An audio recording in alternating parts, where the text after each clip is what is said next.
परमानंद माधवम श्री चैतन्य ईश्वरम गुरुवे गौरचंद्राय राधिकाय तदालय कृष्णाय कृष्ण भक्ताय तद्भक्ताय नमो नमः। हरे कृष्णा हरे कृष्णा। हरे कृष्ण। एषा ते विहिता सांख्ये एषा ते अविहिता सांख्ये बुद्धिर्योगे त्विमां शृणु।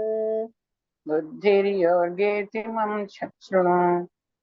बुद्धया युक्तो यया पार्थ बुद्धया युक्तो यया पार्थ कर्म बंधं प्रहास्यसि।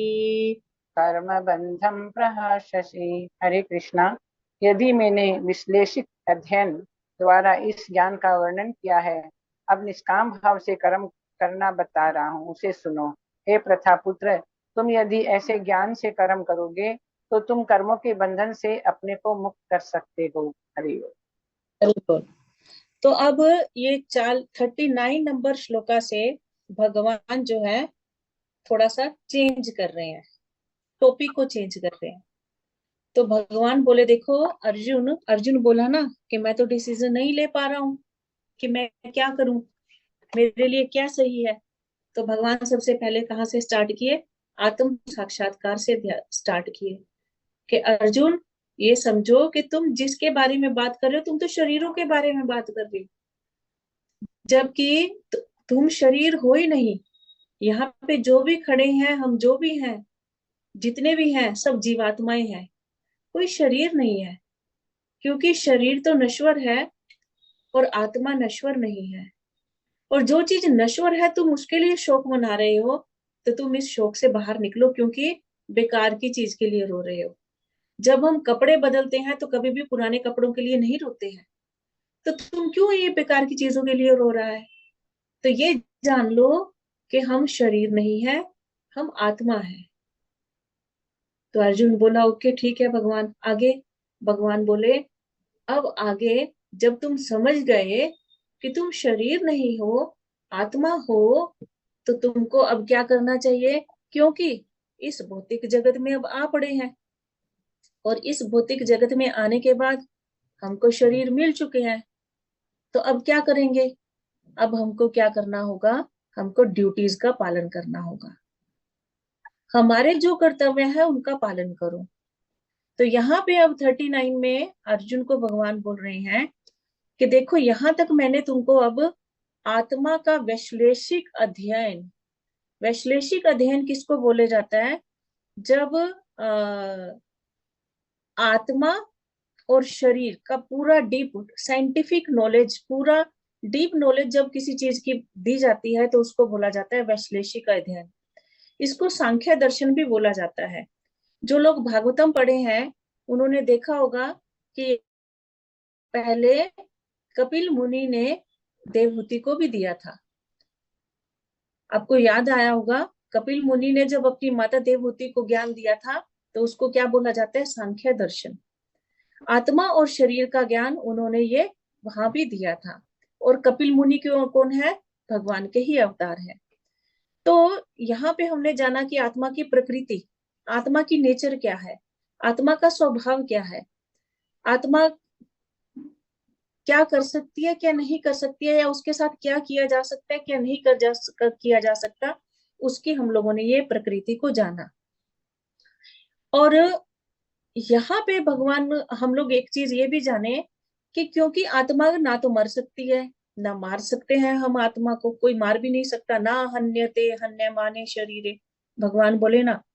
तो अब हमारा ये क्लियर हो गया कि अर्जुन के जितने भी रीजंस दिए थे उसने युद्ध ना लड़ने के, वो कैसे थे? केवल देहात्म बुद्धि पर आधारित थे। देहात्म बुद्धि यानी वो देह को ही अपने आप मान रहा है। मैं और मेरा में फंस के इस अज्ञान में रहकर वो ऐसे रीजन दे रहा था कि मैं लड़ाई नहीं कर सकता क्योंकि ये सामने मेरे अपने खड़े हैं। तो इस चीज से क्या समझ में आया कि जब तक हम लोगों को आत्म ज्ञान ना हो, और अगर हम देहात्म बुद्धि में फंसे हुए हैं, देहात्म बुद्धि कह लीजिए, इंद्रिय तृप्ति कह लीजिए, तब तक हम जीवन में ऐसे मोड़ों पर खड़े रहेंगे जहां हम सही डिसीजन नहीं ले पाएंगे।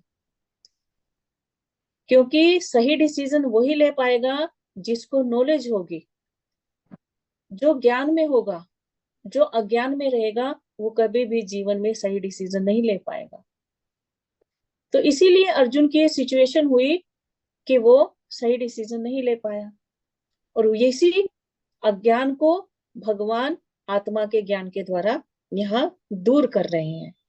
क्योंकि इंद्रिय तृप्ति ऐसी चीज है जो बुद्धि और कर्तव्य दोनों का जो है अंत कर देती है। अज्ञान है ना, अज्ञान में क्या होता है, हमारी बुद्धि कार्य नहीं करती है सही से, और जब बुद्धि सारे कार्य नहीं करेगी तो हम अपनी ड्यूटीज को भी पूरी तरह सही से नहीं कर पाएंगे।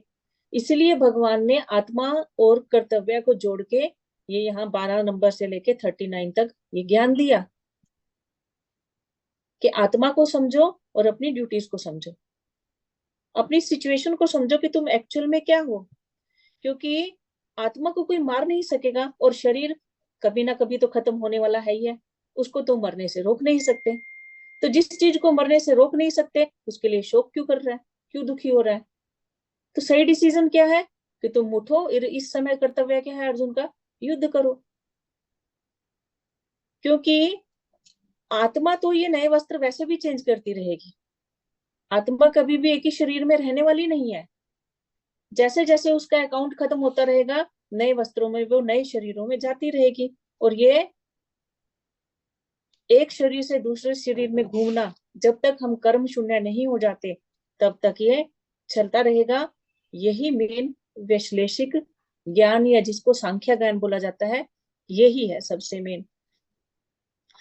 तो यहाँ पे भगवान बोलते हैं कि ये जो मैंने तुमको समझाया है ना, प्रभुपाद जी यहाँ पे समझाते हैं कि आगे एक जगह भगवान बोलेंगे कि बहुनाम जन्मनावन्ते ज्ञानवान माम प्रपद्यते, कि अनेक अनेक जन्म लेने के बाद कोई ही ऐसा महात्मा होगा जो आत्मा की, परमात्मा की और इस भौतिक जगत की इस स्थिति को सही से जान पाएगा।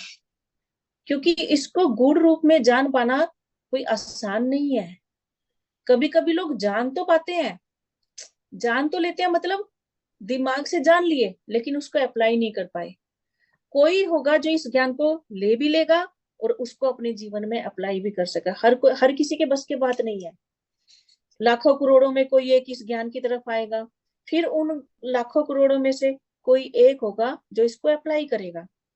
तो इसीलिए भगवान बोल रहे हैं अब मैं तुमको, क्योंकि मैंने तुमको आत्मा का और कर्तव्य का ज्ञान दे दिया, अब कर्तव्य भी कैसे कंप्लीट करने हैं।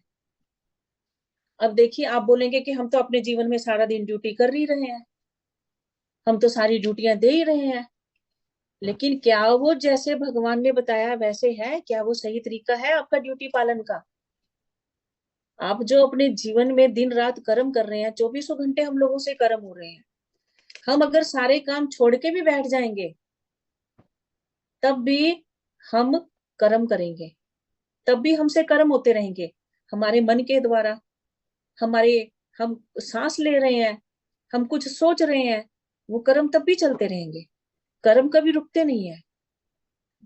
तो इन कर्मों को फिर सही डायरेक्शन कैसे मिलेगी, वो अर्जुन को भगवान सिखा रहे हैं। इसलिए भगवान बोले कि अभी तक तो मैंने तुमको ज्ञान दे दिया तुमको आत्मा का, आत्मा का, शरीर का और ड्यूटी का बताया कि तुमको, तो अब तुमको सिखा रहा हूं कि कर्म कैसे करना है। और भगवान ये देखिए, कल मैंने एक चीज बोली थी कि हम लोग अमेजोन पे भरोसा करते हैं, लेकिन भगवान जो गीता में बोल रहे हैं उस पे भरोसा नहीं करते हैं। अमेजोन पे भरोसा करके हम लोग प्रीपेड कर देते हैं चीजों को, अमेजोन हो या कोई और चीजें हो।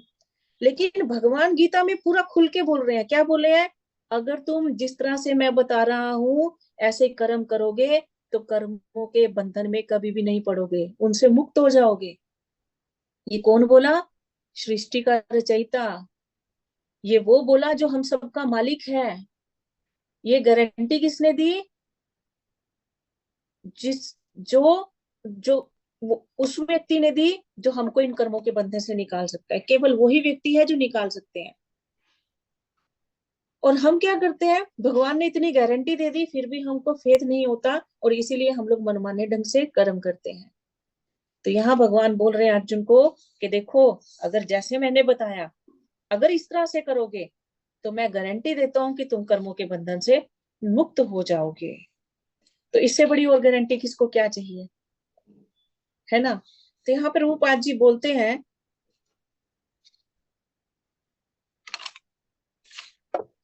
प्रभुपाद जी बोलते हैं कि मनुष्य को यह जान लेना चाहिए कि बुद्धि योग का अर्थ कृष्ण भावनामृत में पूर्ण आनंद और भक्ति के ज्ञान में कर्म करना है।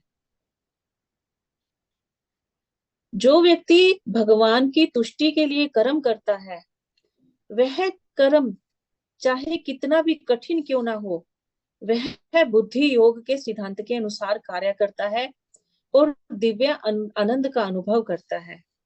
ऐसी दिव्य व्यस्तता के कारण उसे भगवत कृपा से स्वतः संपूर्ण दिव्य ज्ञान प्राप्त हो जाता है और ज्ञान प्राप्त करने के लिए अतिरिक्त श्रम किए बिना ही उसकी पूर्ण मुक्ति हो जाती है। कृष्ण भावना भावित कर्म या फल की प्राप्ति की इच्छा से किए गए कर्म में विशेषतया पारिवारिक या भौतिक सुख प्राप्त करने की इंद्रिय तृप्ति के लिए किए गए कर्म में प्रचुर अंतर होता है। दोनों में बहुत अंतर है। एक गृहस्थ और एक गृह मेदी, पहले हम इनके दोनों को आंसर को इनका डिफरेंस समझ लें, क्योंकि बहुत लोग नए भी रहते हैं।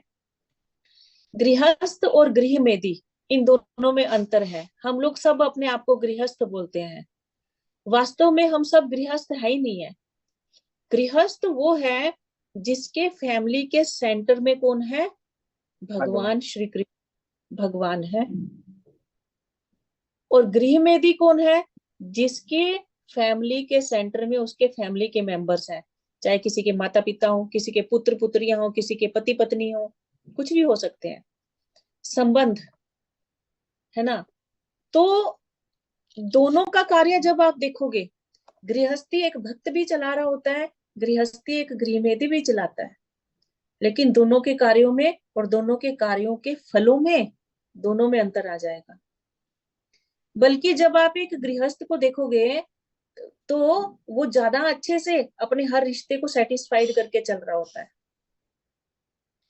उसके रिश्ते ज्यादा, अगर वो सही से भक्त है और सही से भक्ति का पालन कर रहा है, तो उस व्यक्ति के घर के रिश्ते गृहमेदी से ज्यादा सफल होंगे। लेकिन जो गृहमेदी होता है, यानी जिसके सेंटर में केवल और केवल फैमिली है, आप देखेंगे वो व्यक्ति खुद भी दुखी रहता है, क्योंकि उसको क्या है कि मैं अपने घर के लोगों को कैसे सुख रखूं, और क्योंकि उनके घर के लोग क्या है, भौतिकतावादी माइंड के हैं, और इसीलिए वो कभी खुश होते ही नहीं है।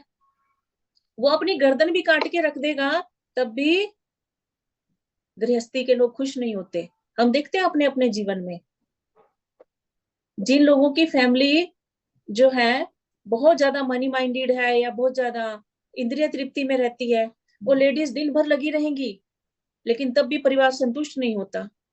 लेकिन जिन लोगों की फैमिली कहीं ना कहीं कृष्णा कॉन्शियस है, धर्म है जिनकी फैमिली में, भगवान है जिनकी फैमिली में, वहां पे सेटिस्फेक्शन रहती है हर मेंबर के हृदय में। ये अंतर होता है गृहस्थ और गृहमेदी के बीच में। और इसलिए प्रभुपाद जी बोलते हैं कि बुद्धि योग द्वारा संपन्न कार्य का दिव्य गुण होता है। और अगर हम इस तरह से भक्ति में रहकर अपने परिवार के सारे कार्यों को करते हैं, तो क्या होगा, वो दिव्य हो जाएंगे कार्य। क्यों? क्योंकि हम सारा दिन कृष्णा सेंटर्ड है, हमारी फैमिली। तो हालांकि देखने वालों को ये लगेगा हमारे जैसे ही जी रहे हैं, लेकिन तब भी उनका रिजल्ट और उनके कार्य दिव्य कहे जाएंगे। लेकिन जो फैमिली देहात्म बुद्धि में फंसी हुई है, सारा दिन केवल सेंसेस को ग्रेटिफाई करने में लगी हुई है, उनके कर्म और उनके कर्मों का फल दोनों अलग हो जाएंगे। तो अब यहाँ से भगवान स्टार्ट कर रहे हैं कि कर्म कैसे होने चाहिए। ड्यूटीज जब हम पालन करेंगे, जब हम अपने कर्तव्यों का पालन करेंगे इस भौतिक जगत में, तो वो किस तरह से करें कि वो कृष्णा कॉन्शियस होते चले जाएं। क्योंकि कर्म तो हमको करने ही पड़ेंगे, इस जगत में रहने के लिए हमको कर्म करना ही पड़ेगा, उससे हम छूट नहीं सकते। जब हमको जो चीज करनी ही है, तो अच्छा होगा कि हम उसका बेटर वे सीख लें, उसको करने का सही तरीका सीख लें, ताकि वो हमारे लिए बंधन ना बने। वो हमारी मुक्ति का कारण बन जाए। तो भगवान अगले अगले श्लोक से स्टार्ट करते हैं। नेहा भीक्रम नाशो अस्ति नेहाभिक्रमणो मनाशोऽस्ति प्रत्यवायो न विद्यते प्रत्यवायो न विद्यते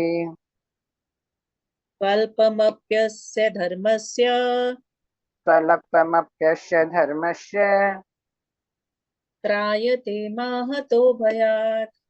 त्रायते महतो भयात्। हरे कृष्णा। इस प्रयास में न तो हानि होती है, न ही हास, अपितु इस पथ पर की गई अल्प प्रगति भी महान भय से रक्षा कर सकती है। हरि बोल। बोल। तो भगवान क्या बोल रहे हैं, ये बहुत इंपॉर्टेंट श्लोक है। भगवान बोल रहे हैं अगर तुम इस तरह से कृष्णा कॉन्शियस होके, मेरे भावना भावित होके कर्म करोगे जैसे मैं बता रहा हूँ, तो इसमें तुम्हारी किसी भी तरह से हानि नहीं होगी। नंबर वन, कोई नुकसान नहीं होगा, निश्चिंत हो जाइए। जैसे प्रभुपाद जी बोलते हैं ना, चैतन्य महाप्रभु बोले हैं, आप जहां भी हो, जैसे भी हो, जिस भी हालत में हो, सदा नाम जप करते रहिए। इसमें कोई खर्चा नहीं है, कोई समय व्यय नहीं है आपका, है ना, बल्कि इसमें और कोई हानि भी नहीं है, फायदा ही फायदा है। इसी तरह से भगवान जैसे कर्मा करने सिखा रहे हैं हमको, कृष्ण भावना भावित होकर। भगवान बोल रहे हैं अगर इस तरह से काम करोगे जैसे मैं सिखा रहा हूँ, अपने अपनी जगह में। भगवान कभी भी ये नहीं बोले कि आप कोई अपना गृहस्थी छोड़ दीजिए, चिंता मत कीजिएगा। आगे भगवान ये नहीं कहेंगे कि आप अपनी गृहस्थी छोड़ दीजिए। आप, क्योंकि अर्जुन गीता सुनने से पहले क्षत्रिय था, और गीता सुनने के बाद भगवान ने उसको चोगा नहीं डलवा दिया कि जा बसंती रंग का चोला चोगा डाल और जंगल में चला जा। वो तब भी क्षत्रिय ही रहा। इसलिए जब भगवान बोल रहे हैं कि मेरे हिसाब से कर्म करो, मैं सिखाता हूं तुम्हें, तो चिंता मत कीजिए।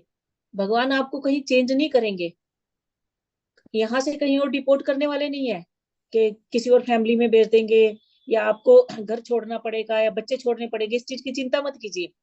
आप जहां हैं वहीं पे रह के आप अपने कर्मों को सुधार सकते हैं। और भगवान क्या बोल रहे हैं, अगर ऐसे करोगे जैसे मैं बता रहा हूं, तो इसमें किसी तरह की हानि नहीं होगी। बल्कि अगर आप 100% परफेक्टली नहीं भी कर सके जिस तरह मैं बता रहा हूं, कुछ 50, 60, 70 कुछ परसेंट भी अपने जीवन में अगर उसको अपना लिए, तो उतना सा अपनाने से ही बड़े से बड़े महान भय से तुम्हारी रक्षा हो सकती है। तो हमारी जिंदगी में हमको बड़े से बड़े डर क्या लगे हुए हैं। किसी को शादी का डर है, मतलब कहाँ शादी होगी, लड़कियां हैं अगर, या अगर माँ बाप हैं तो बच्चों की शादी कहाँ होगी, या नौकरी का किसी को है, किसी को कोई गृह युद्ध छिड़े हुए हैं या दुनिया में दिख रहे हैं, अरे कोई दंगा फसाद हो रहा है, ये है वो है, वो सबसे डर जाते हैं। कोई क्लेश होते हैं फैमिली में, और नहीं तो किसी को मरने का डर रहता है कि हाई मृत्यु हो जाएगी, मृत्यु हो जाएगी, है ना। तो भगवान बोल रहे हैं इसके अलावा भी बहुत सारे डर हमारी जिंदगी में हम लोगों को है। हर एक की जिंदगी में अपनी अपनी तरह का, अपने अपने मेंटल स्टेबिलिटी के हिसाब से हर एक को अलग अलग तरह का डर होता है। जिनकी अटैचमेंट फैमिली के किसी मेंबर से होती है, उनको उसको खोने का डर होता है। जिनको धन संपत्ति में ज्यादा अटैचमेंट होती है, उनको उस चीज को खोने का ज्यादा डर रहता है। तो इस तरह करके किसी ना किसी चीज का डर हम लोगों को अपने जीवन में जरूर है, जो सबसे बड़ा डर है हमारे लिए। तो भगवान बोल रहे हैं चिंता मत करो, जैसे मैं बता रहा हूं तो वैसे उन डरों से तुम्हारी मुक्ति हो जाएगी।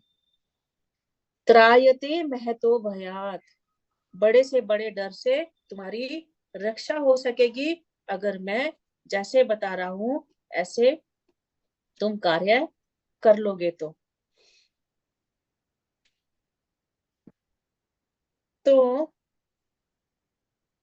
प्रभुपाद जी बोलते हैं यहाँ पे कि कृष्ण भावनामृत में प्रारंभ किया जाने वाला कोई भी कार्य अधूरा रहकर भी स्थायी प्रभाव डालता है। क्यों अधूरा रहकर भी स्थायी प्रभाव डालता है?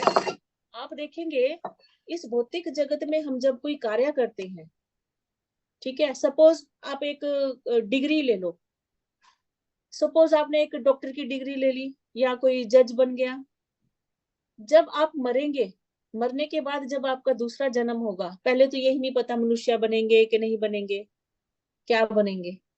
ठीक है, चलो मनुष्य बन भी गए, तो क्या डॉक्टर और जज पैदा होंगे अगले जीवन में? नहीं। इस जीवन में हमने जितना भी सीखा सब यहाँ का यही रह जाएगा। अगली शुरुआत हमको कहाँ से करनी होगी? जीरो से। जीरो से अगली शुरुआत होगी। लेकिन भक्ति का कार्य ऐसा नहीं है। ये किसके लिए है? भौतिक जगत के कार्यों के लिए। लेकिन अगर आप भक्ति में, इस जीवन में आप थोड़ी सी भक्ति किए, कोई क्लास, मतलब एक समझने के लिए मैं बता देती हूँ। जैसे हम स्कूल में जाते हैं, कोई क्लास 5 तक की भक्ति कर लिया, कोई क्लास 2 तक की भक्ति कर लिया, कोई क्लास 10 तक की कर लिया, कोई ग्रेजुएशन तक की कर लिया, लेकिन मास्टर्स नहीं हुई अभी। ठीक है, तो जितनी इस जीवन में भक्ति की है वो आपकी परमानेंट रहेगी। अगले जीवन में जब आप भक्ति करोगे तो जहां आपने छोड़ी है इस जीवन में, वहां से स्टार्ट होगी अगले जीवन में भक्ति। ऐसा नहीं कि जीरो से शुरू करनी पड़ेगी। और उसमें भी सबसे बड़ी गारंटी भगवान देते हैं कि अर्जुन बोला कि भगवान अगर किसी की आगे आएगा हमारे पास, अगर ऐसा हो गया कि कोई, सब तो मास्टरी नहीं कर पाएंगे एक ही जीवन में, अगर किसी की भक्ति अधूरी रह गई तो क्या होगा? भगवान बोले चिंता मत कर, क्योंकि मेरे को पता है ऐसे बहुत सारे लोग हैं। ज्यादा संख्या ऐसी लोगों की होती है जो शुरू तो करते हैं लेकिन फिर माया में फंस जाते हैं और भक्ति को छोड़ देते हैं। हम देखे हैं, जैसे क्लास में पहले दिन जब हम शुरू किए थे, अबाउट 45 लोग जो हैं वो क्लास में आ रहे थे, है ना। और पिछले वीक में भी 40 तक थे। लेकिन मैं देख रही हूँ कल से क्या है, 29-30 लोग रह गए हैं। कहीं ना कहीं माया में फंस गए। कुछ तो खैर श्राद्ध भी चल रहे हैं, बहुत लोगों के घर में श्राद्ध भी हो जाता है। लेकिन कई लोग कहीं ना कहीं माया में फंस गए। और अभी आप देखेंगे, अगर तो किसी ने नोक कर दिया, इवन ये हमारे साथ भी हुआ है, अगर तो किसी ने नोक कर दिया, बोल दिया बार बार, अरे माता जी क्लास छूट गया आपका, क्लास छूट रहा है, क्लास में आइए ना। हो सकता है किसी के दो चार बोलने से, बार बोलने से वो आ जाएं। नहीं तो क्या होता है, हम लोग को एक आया, बड़ा रस आया, बड़ा आनंद आया क्लास करने में, लेकिन माया में ज्यादा रस आ जाता है। माया में उससे ज्यादा रस आ जाता है, क्योंकि अभी आदत नहीं है ना इतना बड़ा आनंद लेने की। बीमार है ना हम लोग। बीमार जो लोग होते हैं उनको मेडिसिन अच्छी नहीं लगती है। जैसे खासकर प्रभुपाद जी बोलते हैं जॉन्डिस, हम लोग सब जॉन्डिस है, इस भौतिक जगत का पीलिया हो रखा है हम लोगों को। जब हम लोगों को जॉन्डिस होता है ना, मीठी चीज क्या लगती है हमको? तीती लगती है, अच्छा नहीं लगता है हमको। मिश्री खासकर, ताल मिश्री देते हैं, गन्ने का जूस देते हैं इसमें। वो गन्ने का जूस जो है उसका इलाज वही है जॉन्डिस का, कि वो गन्ने का जूस उसको दिया जाए। लेकिन वो शुरू में पीना नहीं चाहता। क्यों? क्योंकि वो खारा लगता है उसको। लेकिन जब वो धीरे धीरे उसको पीता रहता है, पीता रहता है, पीता है, और धीरे धीरे से अंदर से बीमारी जाती रहती है, तो धीरे धीरे क्या होता है, उसी में मिठास आनी शुरू हो जाती है और उसका वो पीलिया का रूप चला जाता है। इसी तरह से भगवान की भक्ति, भगवान की चर्चा, भगवान का नाम है, शुरू शुरू में आप जब करने बैठोगे ना, एक माला भी भारी पड़ती है। तब हैरानी होती है, अरे ये लोग 16 माला कैसे करते हैं। और कुछ लोग तो देखते हैं हम लोग 16 से ज्यादा भी करते रहते हैं, हमको सिर पकड़ लेते हैं, अरे यार हमसे तो एक दो, इतना टफ, कितना टाइम लग जाता है एक माला करने में। और हम तो माला जब करते हैं फिर कितने काम भी करते हैं बीच में, ताकि जल्द बस टाइम पास हो जाए, फोन देख लेंगे, कुछ और काम कर लेंगे, है ना। क्योंकि वो माला का टाइम ही हमको सबसे भारी पड़ता है, लगता है सारे इंपॉर्टेंट काम हमारे इसी टाइम पे याद आए हमको, इतना भारी होता है। लेकिन एक चीज गांठ बांध के रख लीजिए, आज इसको जबरदस्ती कीजिए कोई बात नहीं, धीरे धीरे इसी में परमानंद आएगा। धीरे धीरे एक ऐसा टाइम आ जाएगा जिस दिन माला नहीं की, जब नहीं किया, आपको नींद नहीं आएगी, वो स्थिति भी आ जाएगी। तो इस तरह से भक्ति जो है, भक्ति ऐसी चीज है जो परमानेंट रहती है। जैसे आत्मा है ना, आत्मा के बारे में हमने क्या सुना, ना तो मरती है, ना कोई काट सकता है, ना जला सकता है। इसी तरह से ये भक्ति का कार्य है। अब क्यों है ये? अब भौतिक जगत के कार्यों में भक्ति के कर तो हम इसी शरीर से रहे हैं, तो दोनों में अंतर क्यों आ रहा है ये? एक का एक खत्म हो जा रहा है और एक परमानेंट रह रहा है। दोनों की करनी में, जहां से हम कर रहे हैं वहां में अंतर है। क्योंकि भौतिक जगत के कार्य जब हम करते हैं वो शरीर से है, हमारी शरीर की इंद्रियों से करते हैं, लेकिन जो भक्ति का कार्य हम करते हैं वो हमारी आत्मा से करते हैं, हमारी आत्मा से करते हैं हम लोग भक्ति का कार्य। इसीलिए क्योंकि नश्वर चीज के द्वारा किया गया जो कार्य है वो नश्वर है, लेकिन जो कार्य हम अनश्वर चीज के द्वारा कर रहे हैं उसका फल भी अनश्वर रहता है। इसलिए भक्ति के कार्य मेंटेन्ड रहते हैं, और बाकी भौतिक जगत के कार्य या भौतिक जगत की जितनी भी डिग्रियां हम लेते हैं वो इस शरीर के साथ ही खत्म हो जाती हैं, वो नहीं रहती हैं। तो इसीलिए हमको भगवान बोल रहे हैं इस जैसे मैं बता रहा हूं इसको अपनाओ, अगर इसको अपनाओगे कोई हानि नहीं होगी। भक्ति अगर आप करोगे इस जीवन में उससे कोई हानि नहीं होगी, बल्कि आप अगले जीवन में नीचे की योनियों में गिरने से बच जाओगे अगर इस भौतिक जगत में ही रहोगे। तो अगर इस जीवन में आप भक्ति नहीं भी कंप्लीट कर पाए, भगवान ये गारंटी देते हैं कि अगला जीवन आपको मनुष्य का ही मिलेगा, मनुष्य का ही मिलेगा। और प्लस अगला जीवन जो मिलेगा किसी ब्राह्मण के घर में मिलेगा, यानी भक्त के घर में मिलेगा, या किसी धनी परिवार में मिलेगा, ताकि आप अपनी भक्ति को कंप्लीट कर पाए।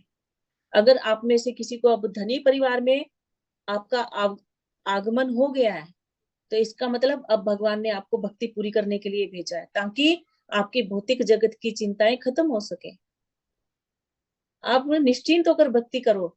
यहाँ पे आके अगर हम ओपुलेंस में फंस जाएंगे, इंद्रिय तृप्ति में फंस जाएंगे, धन देखा तो इंद्रिय तृप्ति में फंस गए, तो फिर ये जर्नी पूरी नहीं हो पाएगी। जब तक ये जर्नी पूरी नहीं होगी तब तक भगवान चांस देंगे, लेकिन आगे फिर हम लोग अगर गलत कर्म करेंगे तो फिर गलत कर्मों में भी फंस जाएंगे। इसलिए ध्यान देना होगा, समझना होगा कि अब भगवान ने चांस दे दिया तो अब हमको भक्ति करनी है। और ये कैसे सीख पाएंगे? जब हम गीता पढ़ेंगे, गुरुओं के अंदर रहेंगे, है ना, तभी समझ में आएगा ना। नहीं तो हमको यही नहीं पता होता कि हमको अगर कहीं अच्छा माहौल मिल रहा है, कहीं भक्त मिल रहे हैं आसपास, तो क्या मिल रहे हैं, हम लोग उनको इग्नोर करने की कोशिश। हमको नहीं भक्ति भक्ति करनी, क्या करना है, हम कोई बूढ़े थोड़े हुए हैं अभी। बहुत लोग बोलते हैं, जैसे बहुत लड़कियां आती हैं, आप लोगों को पता है मेरे पास, है ना, तो कुछ कुछ लड़कियां बोलती हैं कि हमारे रिलेटिव्स या कुछ लड़कियां आपस में टोंट करती हैं कि अरे यार तुम लोग क्यों अभी से करने लगे हो, तुम बुढ़े हो गई हो क्या, बुढ़िया हो गई हो क्या, ये है वो है। प्रहलाद महाराज और ध्रुव महाराज ने 5 साल की उम्र में भगवान को पा लिया था। भक्ति करना का एज नहीं होती, भक्ति गर्भ से ही शुरू हो जाती है। प्रहलाद महाराज की भक्ति गर्भ से ही शुरू हो गई थी। सॉरी दीप्ति माता जी, आज मैं भूल गई आपको बोलना प्रभुपाद जी के बारे में, एकदम माइंड से निकल गया। इस क्लास के एंड में करते हैं। ओके, अगले श्लोक में चलते हैं अब।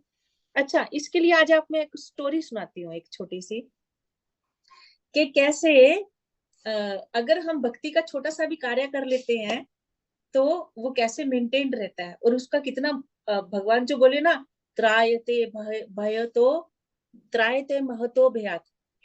एक बार क्या हुआ था, दो भाई थे, दो भाई थे, वो दोनों एक ही बिल्डिंग में रहते थे, एक ऊपर रहता था एक नीचे रहता था।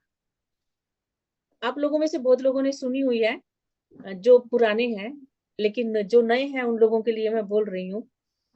तो अब जो नीचे वाला भाई था ना वो भक्त था, और उसके घर में संतों का आना जाना लगा रहता था।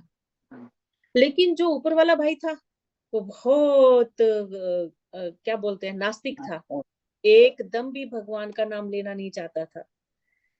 तो एक बार क्या हुआ, ये जो नीचे वाला भाई था ना, इसके घर में एक बहुत अच्छे पहुंचे हुए संत आए। अब देखिए भाई भाई है, और नीचे वाला भाई ऊपर से भक्त है, वैष्णव है, तो इसीलिए ऊपर वाले भाई की उसको चिंता रहती थी कि अरे इसका क्या बनेगा, ये एकदम भी नाम नहीं लेता भगवान का। दिन रात बोलता था वो उसको, देख तुम ऐसे इतना भौतिक इंद्रिय तृप्ति में मत पड़, कुछ तो भगवान का नाम कर, यही काम आएगा और कुछ काम आने वाला नहीं है, तेरे को नरकों में भोग करना पड़ेगा इतनी इंद्रिय तृप्ति करेगा तो। लेकिन वो सुनता ही नहीं था। तो महात्मा आए नीचे वाले के घर में, तो उनकी सेवा किया। तो महात्मा को बोला कि ऐसे करके मेरा भाई है कृपया उसके ऊपर कुछ कृपा कीजिए, किसी तरह से उससे हरि नाम करवाइए ना। तो बोलते अच्छा चल मेरे को लेके चल। तो वो ऊपर लेके चला जाता है भाई के घर में। अब ये महात्मा जो थे बहुत तकड़े थे, शरीर से लंबे चौड़े तकड़े, ठीक है। तो इन्होंने क्या किया, पहले तो प्यार से बोले कि बेटा थोड़ा हरि नाम किया करो, तुम्हारा भाई कितनी चिंता करता है। तो ये उन महात्मा को उल्टा पुल्टा बकने लगा। महात्मा बोलते तेरी ऐसी की तैसी। महात्मा ने उसकी बाजू पकड़ी, उसको जमीन पे लिटा लिया, जमीन पे लिटा लिया और उसके ऊपर चढ़ के बैठ गए। तो अब ये महात्मा जी जो है उस भाई के ऊपर भारी पड़ गए। तो वो बोले छोड़ो मुझे, छोड़ो मुझे। बोलते छोड़ दूंगा, पहले एक बार हरि नाम ले। बोलता मैं नहीं लूंगा। बोलता फिर तो बैठा रहे, मैं भी तेरे ऊपर बैठा हूँ आज। अब लंबा चौड़ा आदमी, भारी आदमी बैठा हो तो मतलब एंड में ये हुआ कि उसको बेचारे को हरि नाम बोलना पड़ा। तो हरि नाम बोला, हरे कृष्णा कृष्णा कृष्णा हरे हरे, हरे राम हरे हरे। तो उसने हरि नाम बोला तो महात्मा जी खड़े हो गए। तो महात्मा जी उसको बोलते हैं कि देख आज तूने ये जो हरि नाम बोला है ना, तो इसको कभी बेचना मत, कभी बेचना मत। तो बोले ठीक है। तो टाइम गुजरता है, इसकी ऊपर वाले की डेथ हो जाती है। और डेथ के बाद इसको ले जाया जाता है यमराज की सभा में। तो यमराज की सभा में जब ले जाया जाता है तो इसका लेखा जोखा होता है। तो हाँ भी बोलो कितना पुण्य किया, कितना क्या किया। बोलते महाराज इसने पुण्य तो क्या करना था, सारी जिंदगी इंद्रिय तृप्ति में पड़ा रहा, खाया पिया सोया, इसने यही किया। तो लेकिन एक चीज इसने किया हुआ है कि इसने एक बार भगवान का नाम लिया हुआ है, हरि नाम किया हुआ है। तो हमको समझ नहीं आ रहा है कि उसका क्या फल दें इसको। तो यमराज भी सिर खुजलाने लग गए।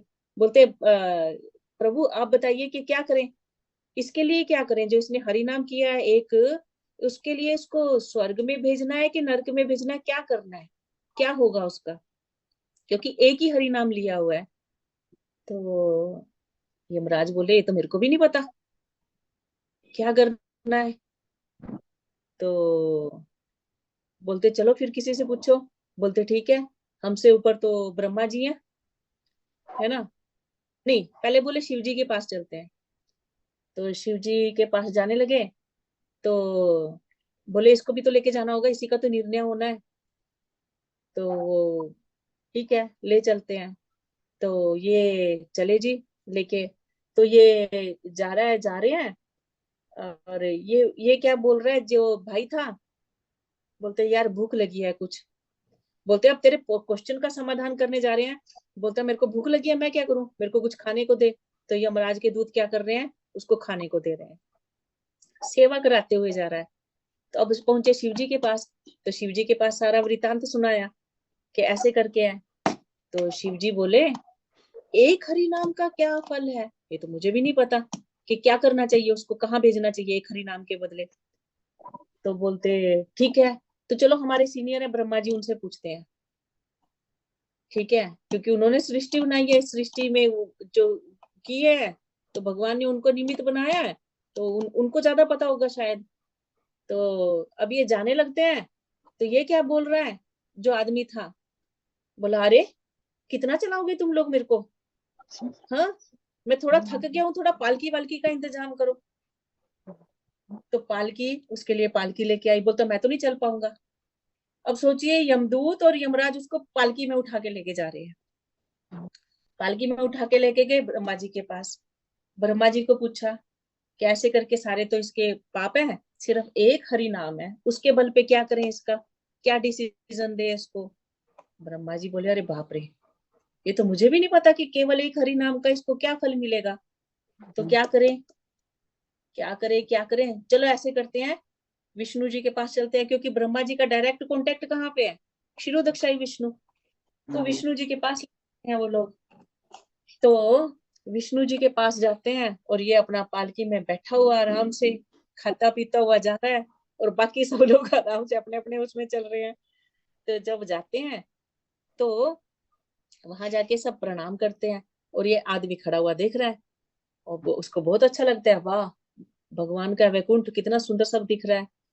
तो आ, सब वहां जाके फिर क्वेश्चन रखते हैं, ब्रह्मा जी भी और यमराज भी और ये शिव जी भी सब हैं कि भगवान क्या करें, इसने तो एक हरि नाम दिया है। तो भगवान क्या करते हैं, उसको अपने पास बुलाते हैं, ए इधर आ। उसको बुलाए और भगवान क्या किए, उसको अपनी गोद में बिठा लिए। बोलते एक हरि नाम के चलते तुम लोग इसको यहाँ लेके आ गए और ये मेरी गोद में बैठ गया, ये हरि नाम का फल है। तो इसलिए हमारे जीवन में निश्चित रहिए कि आप जो भक्ति कर रहे हैं वो व्यर्थ नहीं जाएगी। कभी भी शंका मत कीजिए कि पता नहीं हम सही कर रहे हैं कि गलत कर रहे हैं, ये शंका कभी मत रखिए। भगवान बोले हैं, गीता में डायरेक्ट बोल रहे हैं कि इसमें थोड़ी सी भी अगर तुम प्रगति करोगे तो तुम्हारी एटलीस्ट हानि नहीं होगी तुम्हारी इस जीवन में। तो ये हमको भगवान मैसेज दे रहे हैं। तो अगले श्लोक में चलते हैं। वयावसायात्मिका बुद्धि व्ययशायित्म व्ययशायात्मिका बुद्धि एक कुरु नंदन एक है कुरु नंदन बहुशाखा हयन्तश्च बहुशाखा है अंतश्च बुद्धयो बुद्धयो व्यवसायिनाम्। बुद्धयो अव्ययशायिनाम। हरे कृष्णा। जो इस मार्ग पर चलते हैं वे प्रयोजन में दृढ़ रहते हैं और उनका लक्ष्य भी एक होता है। हे कुरुनंदन, जो दृढ़ प्रतिज्ञ नहीं है उनकी बुद्धि अनेक शाखाओं में विभक्त रहती है। हरि बोल। हरि बोल। तो हमको जब हम इसको समझ रहे हैं तो हमको पहले ये दो वर्ड्स इस श्लोक में समझने होंगे, व्यवसायत्मिका और अव्यवसायत्मिका। भगवान दो वर्ड बोल रहे हैं ना, एक सबसे पहला और सबसे लास्ट। ये दो वर्ड्स का क्या अर्थ है? व्यवसायत्मिका बुद्धि यानी जो फोकस्ड माइंड होता है, अगर हम इंग्लिश में इसको समझेंगे, जिनका माइंड फोकस्ड है ना। तो भगवान क्या बोले, व्यवसायत्मिका बुद्धि एक ह कुरुनंदना, कि हे अर्जुन हे कुरुनंदन, जो फोकस्ड माइंड रहता है वो एक जगह स्थिर रहता है। और इसीलिए आप देखोगे जिनका माइंड फोकस्ड होता है वो उनकी लाइफ में जो एम लेके चलते हैं वो उसको अचीव कर लेते हैं। ये हमारे भौतिक जगत में भी है। हम लोग बच्चों को क्या बोलते हैं, माइंड फोकस करो बेटा अपना, क्योंकि माइंड फोकस रहेगा तो तुम जो बनना चाह रहे हो वो तुम जरूर बन जाओगे, ऐसे ही बोलते हैं ना।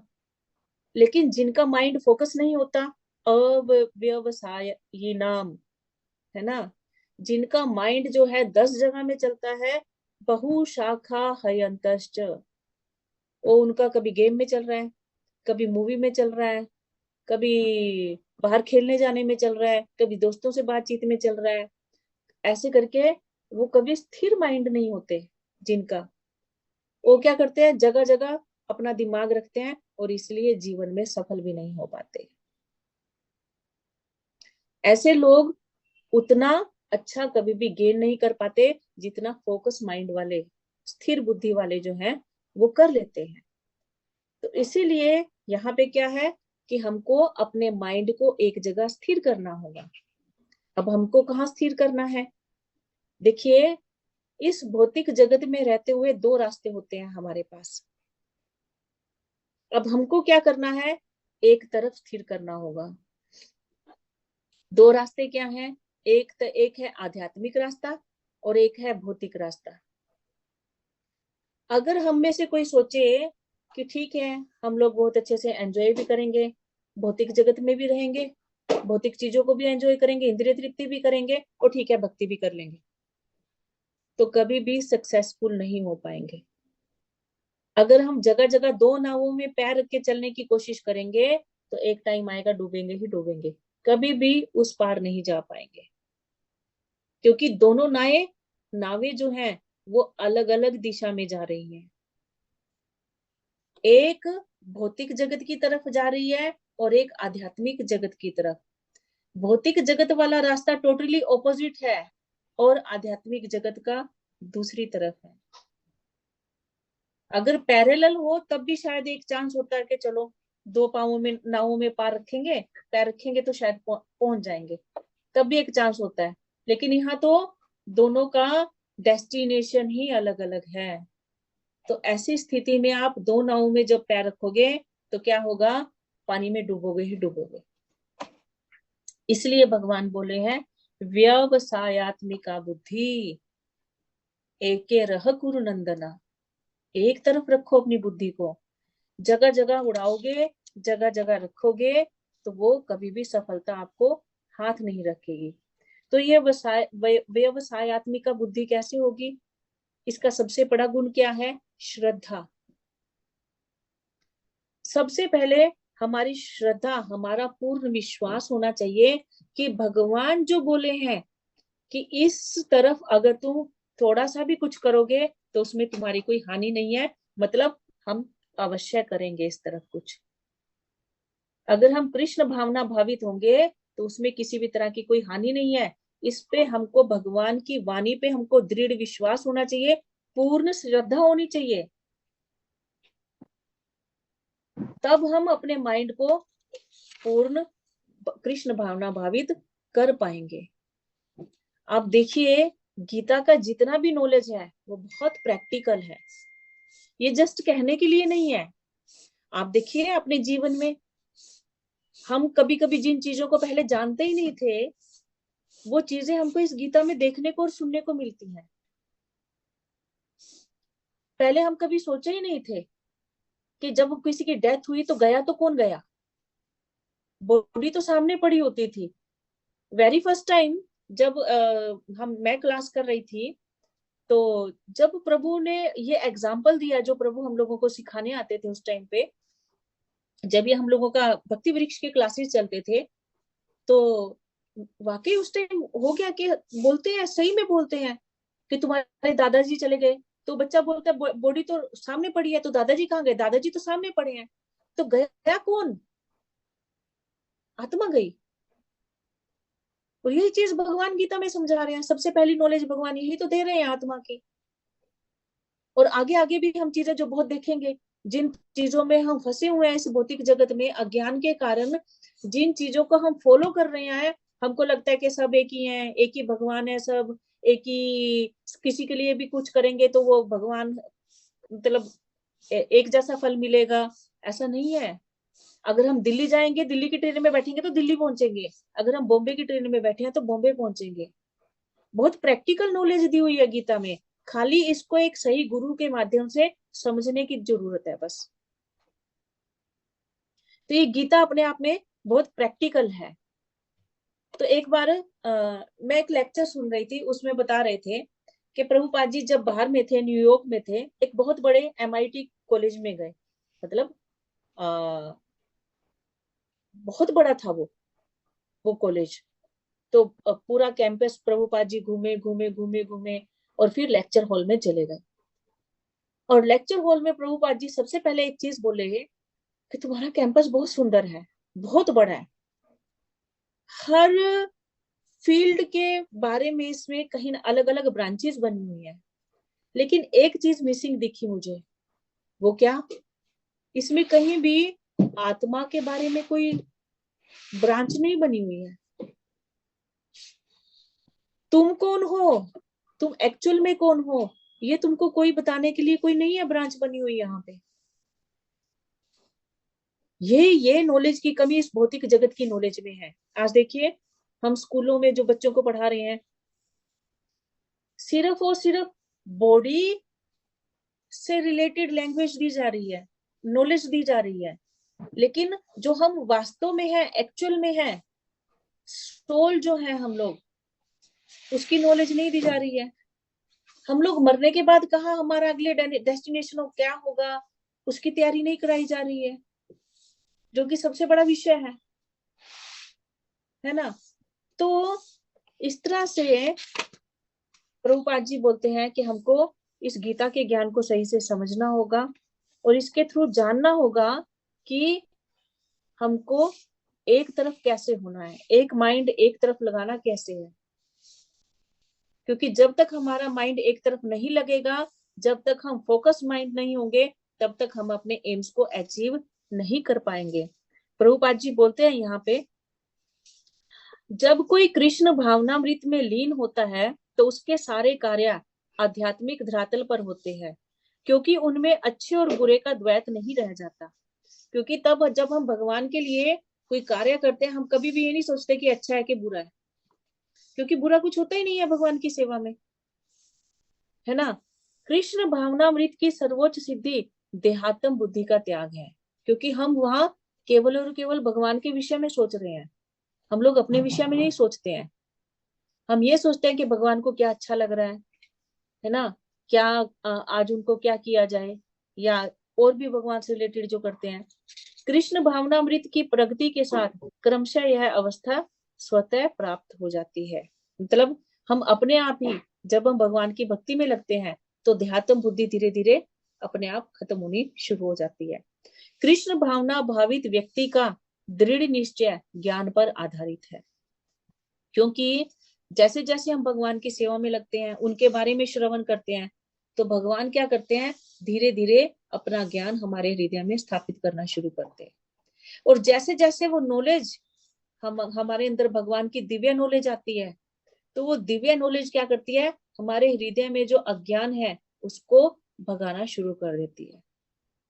आप देखिए, जब एक दिया जगाते हैं, पहले लोग बहुत थोड़ी सी होती है, थोड़ा थोड़ा सा रोशनी होती है, और धीरे धीरे बढ़ती जाती है, बढ़ती जाती है, बढ़ती जाती है। जब पूरा दिया जगता है तो आसपास पूरा अंधेरा खत्म हो जाता है। तो इसी तरह से भक्ति स्टार्ट करोगे तो वो दिया धीरे धीरे धीरे धीरे जल के पूरी रोशनी जब देगा तो पूरा आपके हृदय का अंधकार दूर हो जाएगा। वासुदेव सर्वमिति स महात्मा स दुर्लभा। और एक दिन ऐसा आएगा कि हम जान पाएंगे कि किस तरह से कृष्ण जो है वो सब कुछ है, हर चीज कैसे भगवान से आई है, ये ज्ञान हमको प्राप्त हो जाएगा। और कैसे अगर हम उनकी पूर्ण शरण ले लेंगे तो हमारे सब पापों का नाश होगा, हमारा पूर्ण कल्याण होगा, इसका ज्ञान हम लोगों को हो जाएगा। क्यों? क्योंकि कृष्ण क्या है, इस भौतिक जगत या इस सृष्टि, भौतिक क्या आध्यात्मिक क्या, इस ये जो जितनी भी सृष्टि है, इस सारी सृष्टि की जड़ कौन है, भगवान श्री कृष्ण है ना। ये अगर इस पूरी सृष्टि को एक वृक्ष मान लिया जाए तो कृष्ण क्या है, जड़ है। और अगर आप जड़ में पानी दे दोगे तो क्या हो जाएगा, पूरा वृक्ष जो है वो हरा भरा हो जाएगा। इसलिए एक कृष्ण के प्रति समर्पित होने से ही आपके सारे कर्तव्य पूरे हो जाएंगे, सारे कर्तव्य, बाकी कुछ भी शेष नहीं रहेगा। आपको अलग अलग पत्ती में देने की जरूरत नहीं रहेगी पानी को, अगर आपने जड़ को सींच दिया तो। लेकिन अगर आप अलग अलग पत्तियों में देने जाओगे तो कितनी कितनी जगह आपको कितना कितना कहाँ कहाँ पानी दोगे, और उसके बावजूद भी पेड़ हरा भरा कितना रह पाएगा आपको भी पता है। लेकिन केवल अगर जड़ में पानी सींच दिया तो सारा जो है पूरा का पूरा वृक्ष हरा भरा हो जाएगा। और इसीलिए हमको ये ज्ञान गीता के माध्यम से हमको सीखना होगा कि कैसे कृष्ण के प्रति समर्पित होना है। एक गुरु के अंडर में रहकर, जो प्रामाणिक गुरु हो उसके अंडर में रहकर हम इसको सीखेंगे। और फिर हमारे तीन तरह का ज्ञान जो है जब हम शास्त्रों से लेते हैं, तो तीन ज्ञान जो सबसे मेन है कृष्ण भावना भावित होने के लिए, वो हमको आएंगे। क्या क्या? शरीर का ज्ञान, सूक्ष्म शरीर का ज्ञान, और आत्मा का ज्ञान।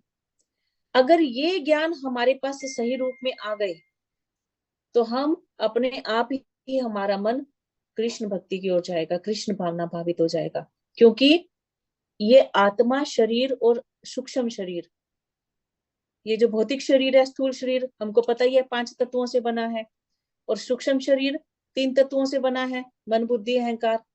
तो जब हमको पूर्ण ज्ञान हो गया और आत्मा का ज्ञान हो गया, तो हम क्या करेंगे, जब हमको ये सारी चीजों का सही ज्ञान हो गया तो इनको सही डायरेक्शन देंगे गुरु के अंडर रह के। और सही डायरेक्शन ही हमको क्या करेगी, कृष्ण भावना भावित कर देगी, अपने आप ही ऑटोमेटिकली हो जाएगा। जब हम ये सही ज्ञान की तरफ जाएंगे। और जब हम सही ज्ञान की ओर जाएंगे तो सबसे पहले क्या पकड़ेंगे? महामंत्र को पकड़ेंगे। गुरु क्या करेंगे? महामंत्र को पकड़ाएंगे। और महामंत्र क्या है? एक ऐसा झाड़ू है जो हमारे अंदर की सारी गंदगी को झाड़ देता है। वो नेचुरली, जैसे होता है ना आजकल ऑटोमेटिक ऑटोमेटिक मशीन आती है ना, आप बस खाली बटन दबा दो और आपका बहुत सारा काम अपने आप होता चला जाता है। तो ये महामंत्र ऐसे ही है। इस कलयुग में महामंत्र ही आधार है। इसको अगर पकड़ लिया महामंत्र को, तो अंदर की सफाई कब आपकी हो जाएगी, धीरे धीरे धीरे धीरे धीरे धीरे आपको पता ही नहीं चलेगा। कब आपकी भौतिक आसक्तियां, ये देहात्म बुद्धि कब खत्म होने लग गई, कब आपको फिर अभक्तों का संग छोड़ के भक्तों का संग भाने लग गया, कब आपकी कथा में रुचि हो गई, कब भगवान की सेवा में लग गए, ऑटोमेटिकली सब होता चला जाएगा। आपको पता नहीं चलेगा, फिर मतलब स्पेशल एफर्ट नहीं करने पड़ेंगे फिर आपको ये सब करने के लिए। तो इसीलिए गुरु की शरण में जाना सबसे ज्यादा जरूरी है। तो प्रभुपाद जी यहाँ पे बोलते हैं, इसलिए गुरु के लिए लिखा गया है। विश्वनाथ चक्रवर्ती ठाकुर मंगलाचरण में लिखते हैं ना, यस्य प्रसादाद भगवत प्रसादो यस्य प्रसादान न गति कुतो अपि ध्यायस्तु वस्तस्य यशस्त्री संध्या वंदे गुरु श्री चरणारविंदम। अगर गुरु तुष्ट हो जाए तो भगवान तुष्ट हो जाते हैं। क्योंकि गुरु कौन है? भगवान के प्रतिनिधि हैं, भगवान के रिप्रेजेंटेटिव हैं। कौन से गुरु? जो प्रामाणिक गुरु हैं। ये भी ध्यान रखना होगा, क्योंकि इस कलयुग में बहुत सारे गुरु हैं, बहुत सारे गुरु खड़े हो गए हैं। ये ना होना, एक वो होते ना झूठा गुरु कपटी चेला नरक में जाके ठेलम ठेला, वो वाला काम नहीं होना चाहिए। क्योंकि कलयुग है। इस कलयुग में जैसी हमारी भावनाएं रहेंगी, जैसा हमारा इंटरेस्ट रहेगा, आगे गुरु भी हमको वैसे ही मिल जाएंगे, है ना। तो इसलिए गुरु प्रामाणिक और शुद्ध होना चाहिए, ये बहुत ध्यान से देखना है।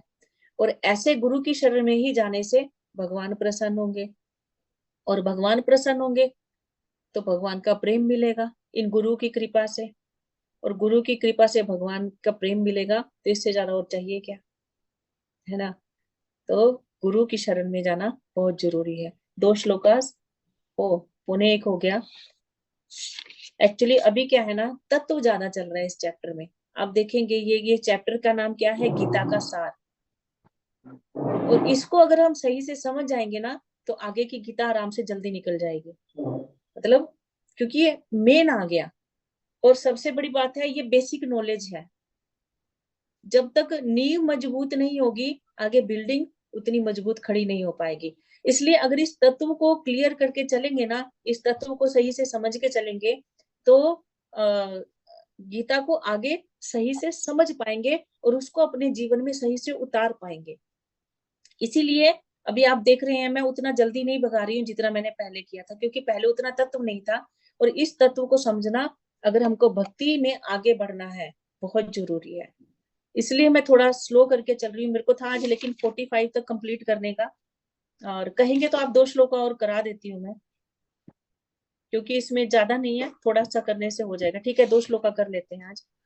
यामिमां पुष्पितां वाचम् यामिमां पुष्पितां वाचं प्रवदन्त्य विपश्चितः प्रतिष्ठिता वेदवादरता पार्थ वेदवादरता पार्थ नान्य नान्यदस्तीति वादिनः नान्यदस्तीति वादिन कामात्मान स्वर्गपरा कामात्मान स्वर्गपरा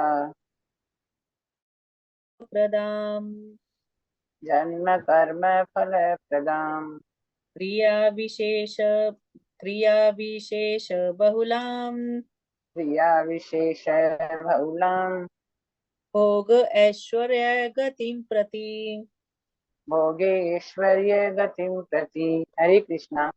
अल्पज्ञानी मनुष्य वेदों की उन अलंकारिक शब्दों के प्रति अत्यधिक आसक्त रहते हैं जो स्वर्ग की प्राप्ति, अच्छे जन्म, शक्ति इत्यादि के लिए विविध सकाम कर्म करने की स्तुति करते हैं।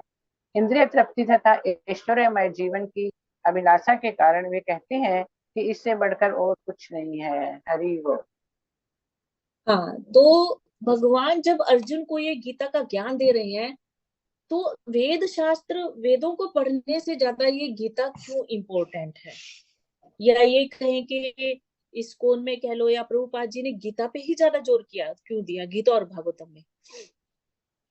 तो सबसे पहले हमको ये समझना होगा कि वेद और गीता में किसको पढ़ना ज्यादा सही है। देखिए, जब 4 युगों की बात होती है, सतयुग में लोगों की आयु कितनी थी? 1 लाख वर्ष। सतयुग के टाइम में लोगों की आयु कितनी होती थी? 1 लाख साल। त्रेता युग में 10% रह गई, यानी 10,000 साल। फिर द्वापर युग आया, द्वापर युग में उसका भी 10% रह गई, 1,000 साल। और अब कलयुग में क्या हुआ? उसका 10%, 100 में भी कोई पहुंच पाता है? आजकल तो 60-70 में ही टिकट कट जाता है ना। और वेद शास्त्र, वेद जो है, वेद कितने बड़े हैं? 4 वेद। और 4 वेदों को सही से समझना, उनको उतना डीपली इजी नहीं है। और प्लस उनका जो विषय है वेदों का, उसमें क्या किया गया है, उसमें हर तरह के लोगों का ख्याल रखा गया है। ख्याल रखना माने जैसा जिसका इंटरेस्ट है, उस इंटरेस्ट के अकॉर्डिंग नॉलेज उसमें दी गई है। जैसे अगर कोई इंद्रिय तृप्ति करना चाहता है बहुत ज्यादा इस जगत में, ठीक है, तो उसको तरीके बताए गए हैं कि तुम कैसे इंद्रिय तृप्ति और ज्यादा कर सकते हो। ये करोगे तो ये मिलेगा, ये करोगे तो ये मिलेगा, ये करोगे तो ये मिलेगा। ठीक है जी। अगर किसी को स्वर्ग में जाना है, तो तुम ये यज्ञ करो, तुम ये ऐसे करो तो तुमको स्वर्ग की प्राप्ति होगी। अगर किसी को कोई पर्टिकुलर कोई और देवी देवता बनना है या कुछ करना है, तो ऐसे करो तो तुम ये बन जाओगे। हर फील्ड की नॉलेज उसमें, डॉक्टर बनना भी सिखाया गया है। मतलब मैं एक शॉर्ट में मतलब एग्जांपल दे रही हूँ। उसमें डॉक्टर बनना भी सिखाया, डॉक्टरी की नॉलेज भी है उसमें, इंजीनियरिंग की भी है उसमें, और क्या बोलेंगे, बिजनेस की भी है उसमें, सब तरह की नॉलेज है। ठीक है। और उसमें एसेंस जो है, इतनी बड़ी बड़ी नॉलेज के बाद जो एसेंस है ना, वो बहुत शॉर्ट में दिया गया है। शास्त्रों का एसेंस क्या है? भगवान को जानना और उनकी भक्ति करके उनको प्राप्त करना। अब इतने सारे पुलिंदे में क्या हुआ, इतनी अलग अलग नॉलेजेस में वो एसेंस जो है ना छुप के रह गए। और इसीलिए क्या हुआ, लोग क्या हुआ, जो वेदों की जो क्या है, यहाँ पे क्या बोला है, जो छंदमय अलंकारिक शब्द हैं उनमें उलझ के रह गए। उसमें जो भौतिक चीजें मिल रही हैं, वो लालच जो दिया जा रहा है, उसमें उलझ के रह गए लोग। उस शास्त्रों का जो मेन एसेंस है ना, उसको ग्रहण नहीं कर पाते। कौन लोग? अल्प ज्ञानी लोग, जिनकी बुद्धि छोटी है।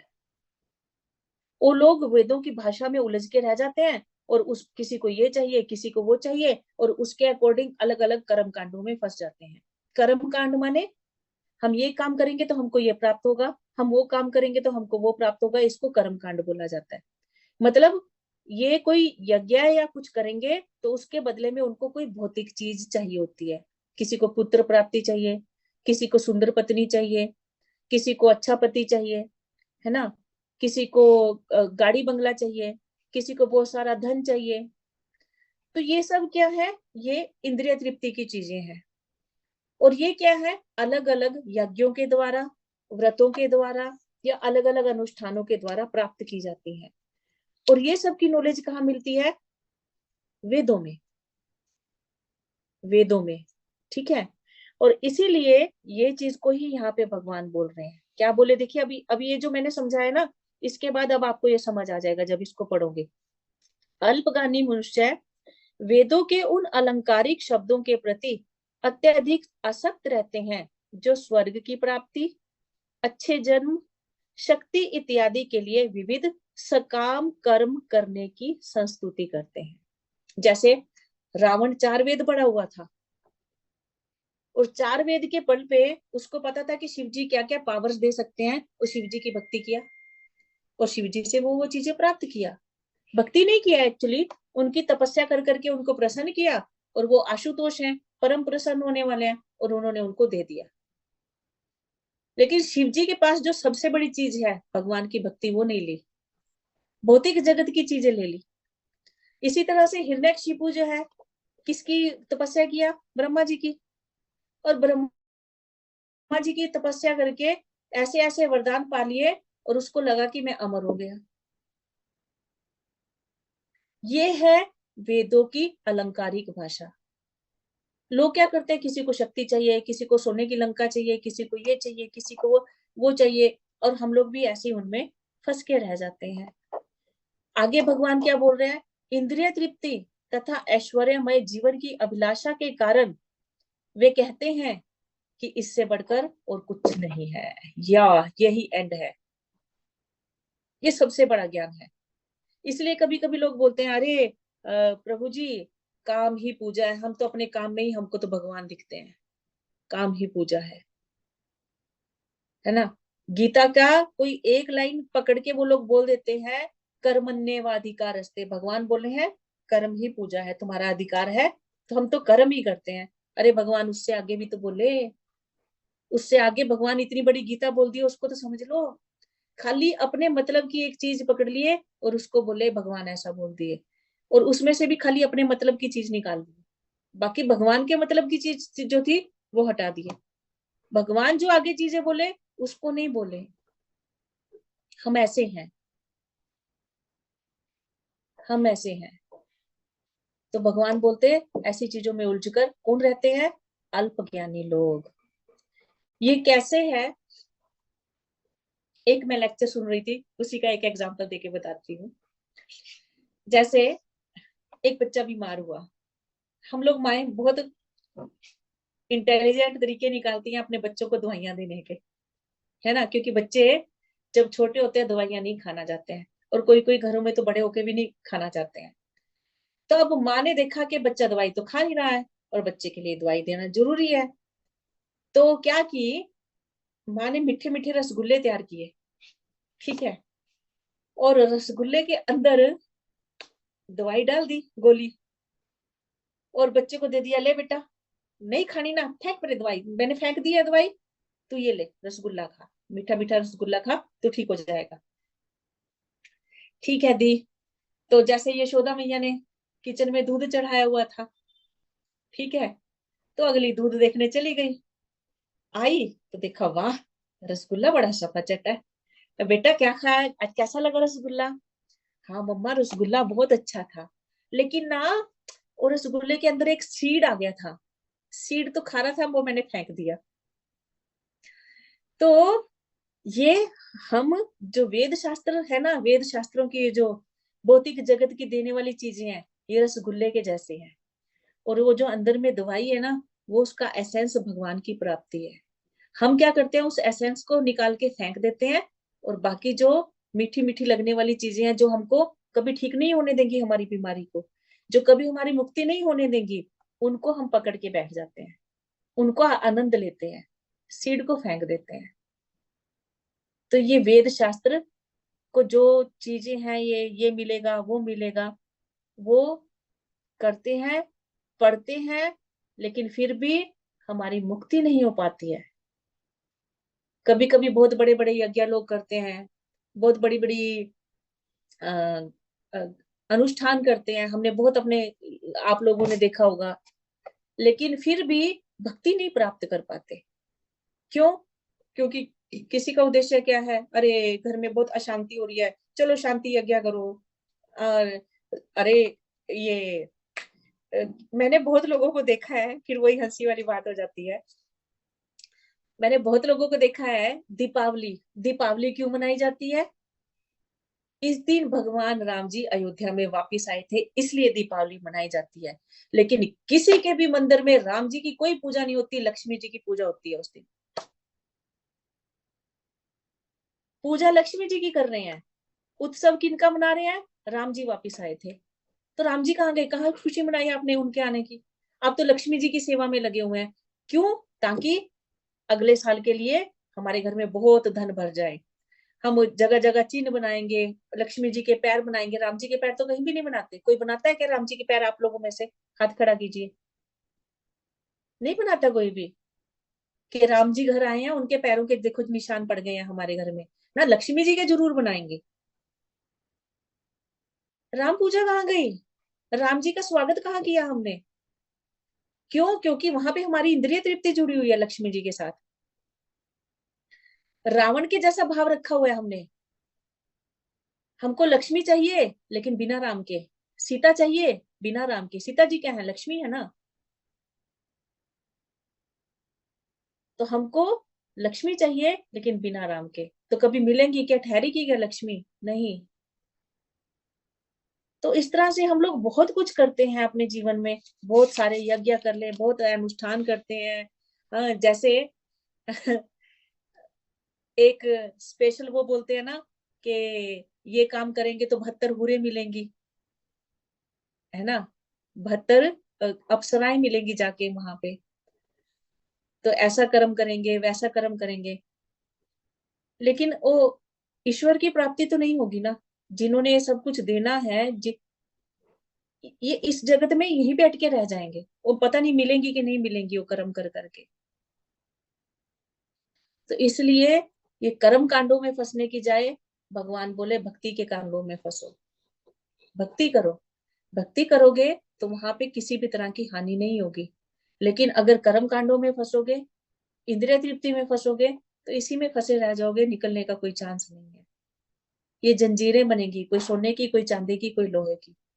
इन जंजीरों से निकलना है तो भक्ति करो। जैसे मैं बता रहा हूं वैसे करो। मेरे भावना भावित होकर कर्म करो। तब फिर तुम्हारे कर्म परफेक्ट हो जाएंगे। तो आगे और भगवान आगे बोलेंगे